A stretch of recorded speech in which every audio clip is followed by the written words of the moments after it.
Ya, kita bertemu lagi gitu ya setelah kita melaksanakan UTS gitu ya. Nah, jadi untuk pertemuan kita kali ini adalah mengenai algoritma yang baru lagi gitu ya. Kemarin kita sudah melihat dua jenis algoritma, mulai dari algoritma brute force dan divide and conquer. Nah, sekarang ada jenis algoritma baru gitu ya, yaitu greedy algorithm ya. Nah, untuk algoritma greedy gitu ya, dia merupakan metode ya, metode yang paling populer untuk memecahkan persoalan optimasi. Jadi, kalau kita hendak mencari solusi optimum untuk suatu permasalahan, kita bisa menggunakan algoritma greedy gitu ya. Jadi hanya ada dua macam persoalan optimasi. Yang pertama adalah maksimasi dan yang kedua adalah minimasi gitu ya. Maksimasi mencari nilai maksimum, sementara minimasi mencari nilai minimum gitu ya.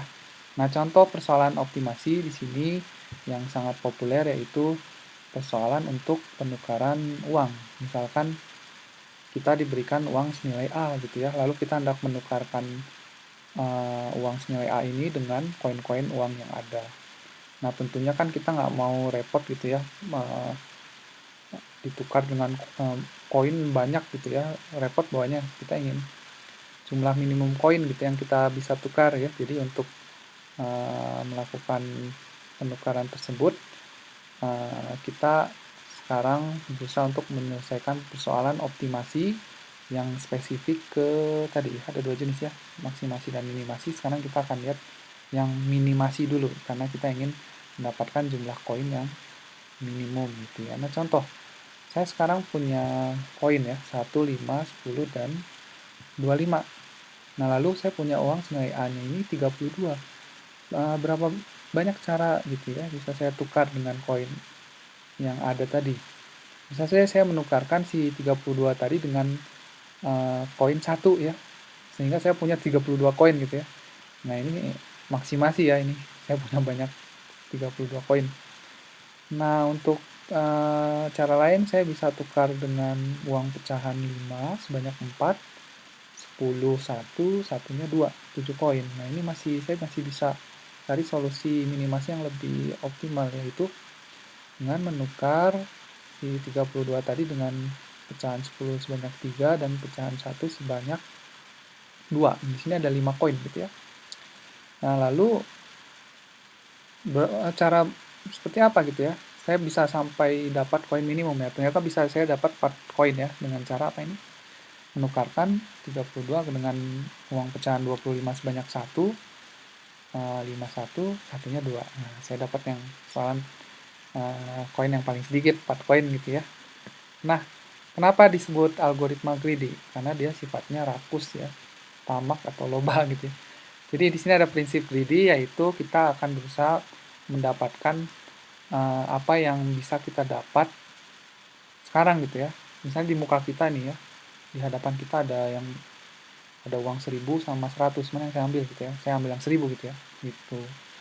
Nah, untuk algoritma greedy ini membentuk solusi langkah per langkah. Jadi pada langkah pertama saya lihat mana yang bisa saya ambil gitu ya. Ini paling besar mana yang saya ambil. Langkah kedua gitu ya dan seterusnya. Dan pada setiap langkah terdapat banyak pilihan yang perlu dieksplorasi. Oleh karena itu, pada setiap langkah harus dibuat keputusan yang terbaik ya. Nah, pada setiap langkah kita membuat pilihan optimum ya, lokal optimum. Dan dengan harapan apabila kita mendapatkan lokal optimum, kita bisa menuju ke solusi optimum global ya, atau biasa disebut dengan global optimum gitu ya. Nah, untuk algoritma greedy gitu ya, dia adalah algoritma yang memecahkan masalah tadi ya, udah disinggung ya, langkah per langkah. Jadi, pada setiap langkah gitu ya, kita mengambil pilihan yang terbaik yang dapat diperoleh pada saat itu gitu ya, tanpa kita memperhatikan konsekuensi ke depan gitu ya. Dan kita berharap bahwa dengan memilih optimum lokal gitu ya, pada setiap langkah akan berakhir pada optimum global ya. Ini untuk algoritma greedy. Nah, ini sama gitu ya. Solusi optimum tadi berapa koin gitu ya. Kalau saya mau menukar uang 32 dengan koin yang tersedia ini. jumlah koin minimumnya tadi 4 ya. Kita mendapatkan solusi yang optimal.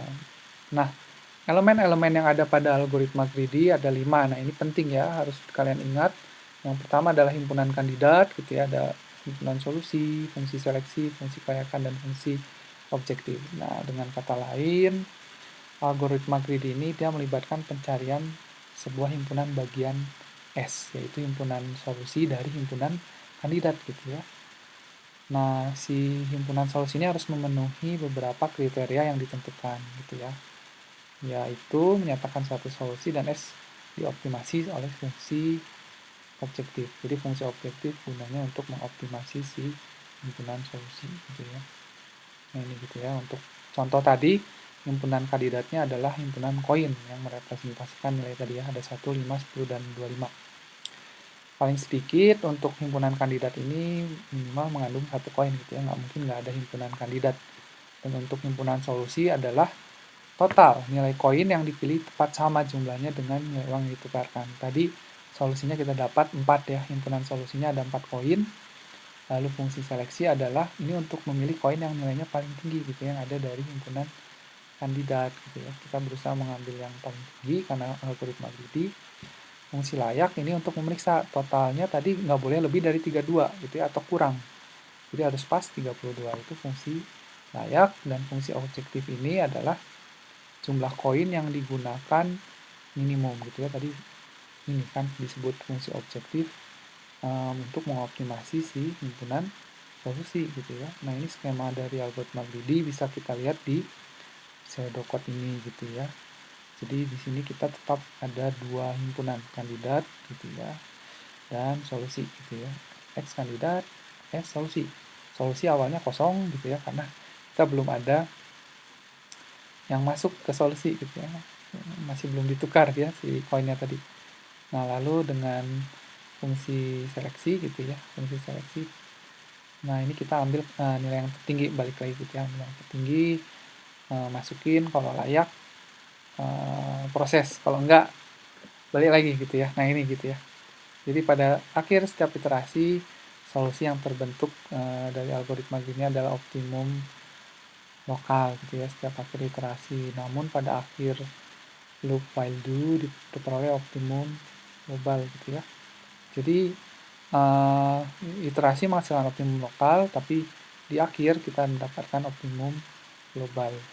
Nah, ini hati-hati ya, optimum global belum tentu merupakan solusi optimum ya. Jadi algoritma greedy ini kelemahannya itu. Jadi dia belum tentu memberikan solusi yang optimum gitu ya. Karena nah ini tidak seperti brute force atau exhaustive search, si algoritma greedy ini tidak beroperasi secara menyeluruh. Karena algoritma greedy ini efisiensinya lebih tinggi dari algoritma brute force atau exhaustive search.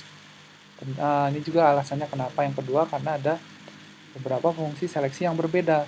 Nah, sehingga ketika kita harus pilih gitu ya, fungsi yang tepat jika kita ingin algoritma menghasilkan suatu solusi yang optimal. Ini kita harus fungsi yang tepat. Kalau fungsi yang kita pilih nggak tepat ya solusinya nggak optimal gitu. Ini yang kadang terjadi di algoritma greedy ya. Jadi pada sebagian masalah algoritma greedy, ini alasan kenapa dia tidak memberikan solusi yang optimal ya. Nah, contoh mana yang kenapa algoritma greedy tidak memberikan solusi yang optimal? Contoh di kasus A, solusi optimalnya kita sebenarnya bisa dapat 2 koin ya. Tapi dengan menggunakan algoritma greedy kita mendapatkan 3 koin gitu ya. Lalu yang kedua, nah solusi optimalnya sebenarnya kita bisa hanya dapat 3 koin ya, tapi dengan algoritma greedy kita dapatnya 6 koin gitu ya. Juga yang C gitu ya. Bisa 2 koin optimalnya, dengan algoritma greedy kita dapatnya 6 koin gitu ya. Ini contoh yang solusi yang tidak optimal ya apabila menggunakan algoritma greedy. Nah, jadi hati-hati. Untuk algoritma greedy dia belum tentu memberikan solusi yang optimal. Nah, untuk sistem mata uang dolar, di sini ada dolar US ya, euro gitu ya, pound. Nah, algoritma greedy selalu memberikan solusi yang optimum. Nah, kenapa? Nah, ini ada contohnya gitu ya. Jadi menarik gitu ya. Nah, ini silakan kalian pelajari gitu ya. Kalau penasaran, ini. Nah, sebenarnya karena jawaban terbaik mutlak kadang kita tidak diperlukan gitu ya. Kita hanya ingin melihat hampirannya. Nah, si algoritma greedy ini bisa kali sering berguna ya untuk menghasilkan solusi hampiran aproksimasi ya. Daripada menggunakan algoritma yang lebih rumit untuk menghasilkan solusi yang eksak, nggak apa-apa kita pakai algoritma greedy untuk mendapatkan hampiran yang mendekati gitu ya, daripada lama waktunya pakai exhaustive search, toh kita masih bisa pakai greedy ini gitu ya, walaupun nggak pas, tapi ya mendekati lah gitu ya. Nah, di sini ada contoh dari algoritma greedy gitu ya, nanti kita akan coba bahas. Yang pertama adalah algoritma Dijkstra, jadi hari ini kita akan membahas mengenai algoritma Dijkstra itu sendiri gitu ya. Nah, ini definisi ya, per definisi. Jadi algoritma Dijkstra adalah metode umum yang sering digunakan untuk menyelesaikan masalah shortest path gitu ya, jarak terpendek. Misalkan saya ingin berangkat dari kota A ke kota B, saya harus lewat kota mana aja gitu ya. Ini bisa diselesaikan dengan menggunakan algoritma Dijkstra. Nah, jadi algoritma Dijkstra ini merupakan salah satu contoh dari algoritma greedy gitu ya. Si algoritma greedy ini kan menyelesaikan masalahnya per langkah gitu ya, yang terbaik. Nah, ini pas banget kita pakai algoritma Dijkstra di sini.